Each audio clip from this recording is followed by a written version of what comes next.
یا حسرتن علی العباد ما یأتیہم من رسول الا كانوا بہ یستہزئون۔ ترجمہ کنز العرفان۔ اور کہا گیا کہ ہائے افسوس ان بندوں پر کہ ان کے پاس کوئی رسول آتا ہے تو اس سے ٹھٹا مذاق ہی کرتے ہیں۔ تفسیر صراط الجنان۔ ممکن ہے کہ فرشتوں نے یہ کلام کیا ہو، اور یہ بھی ممکن ہے کہ یہ مومنین کا کلام ہو، اور یہ بھی ممکن ہے کہ کلام اللہ تعالیٰ نے فرمایا ہو۔ پہلی دو صورتوں میں آیت کا معنی واضح ہے، اور تیسری صورت میں یہاں حسرت سے اس کا حقیقی معنی مراد نہیں ہوگا، کیونکہ یہ اللہ تعالیٰ کی شان کے لائق نہیں، بلکہ یہاں معنی یہ ہوگا کہ اس مرد مومن کی قوم کے لوگ اور ان کے جیسے وہ لوگ جو اللہ تعالیٰ کے رسولوں علیہم السلام کو جھٹلانے کی وجہ سے ہلاک ہوئے، یہ اس بات کے حقدار ہیں کہ حسرت کرنے والے ان پر حسرت کریں اور افسوس کرنے والے ان کے حال پر افسوس کریں، کیونکہ ان کا یہ حال تھا کہ جب بھی ان کے پاس اللہ تعالیٰ کی طرف سے کوئی رسول تشریف لائے تو یہ اس سے ٹھٹا مذاق ہی کرتے تھے۔ أَلَمْ يَرَوْا كَمْ أَهْلَكْنَا قَبْلَهُمْ مِنَ الْقُرُونِ أَنَّهُمْ إِلَيْهِمْ لَا يَرْجِعُونَ۔ ترجمہ کنز العرفان۔ کیا انہوں نے نہ دیکھا کہ ہم نے ان سے پہلے کتنی قومیں ہلاک کر دیں کہ وہ اب ان کی طرف پلٹنے والے نہیں۔ وَإِن كُلٌّ لَّمَّا جَمِيعٌ لَّدَيْنَا مُحْضَرُونَ۔ اور جتنے بھی ہیں سب کے سب ہمارے حضور حاضر کیے جائیں گے۔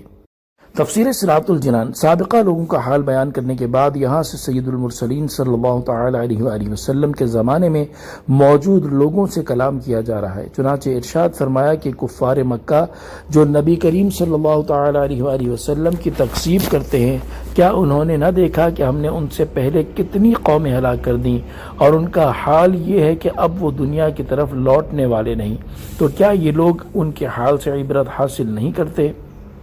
اس آیت سے دو باتیں معلوم ہوئی۔ نمبر ایک، اس آیت میں اواگون کی نفیس تردید ہے، یعنی ہندوؤں کے اعتقاد کے مطابق بار بار مرنے اور جنم لینے کا سلسلہ باطل ہے، کیونکہ ایک بار مرنے کے بعد کوئی دوبارہ پلٹ کر دنیا میں نہیں آئے گا۔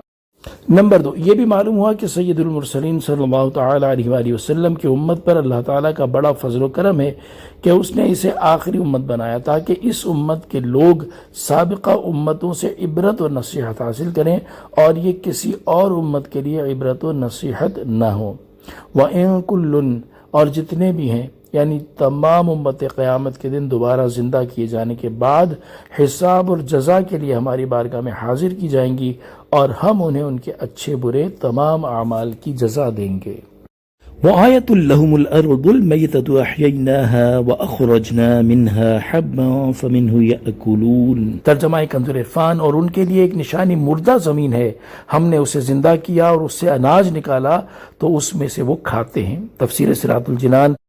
اس سے پہلی آیت میں حشر کا بیان ہوا، اور اب یہاں سے اس چیز کو ذکر کیا جا رہا ہے جو اس کے ممکن ہونے پر دلالت کرتی ہے، تاکہ مرنے کے بعد دوبارہ زندہ کیے جانے کا انکار کرنے والوں کا رد ہو۔ چنانچہ اس آیت کا خلاصہ یہ ہے کہ جو لوگ دوبارہ زندہ کیے جانے کا انکار کرتے ہیں، ان کے لیے مرنے کے بعد دوبارہ زندہ کیے جانے پر دلالت کرنے والی ایک عظیم اور واضح نشانی مردہ یعنی خشک اور بنجر زمین ہے، اور یہ نشانی اس طرح ہے کہ اللہ تعالیٰ نے بارش کا پانی برسا کر اسے زندہ کیا، یعنی اس میں نشو نما کی قوت پیدا کی، اور پھر اس زمین سے اناج نکالا جسے اللہ تعالیٰ نے لوگوں کے لیے اور ان کے مویشیوں کے لیے رزق بنایا ہے۔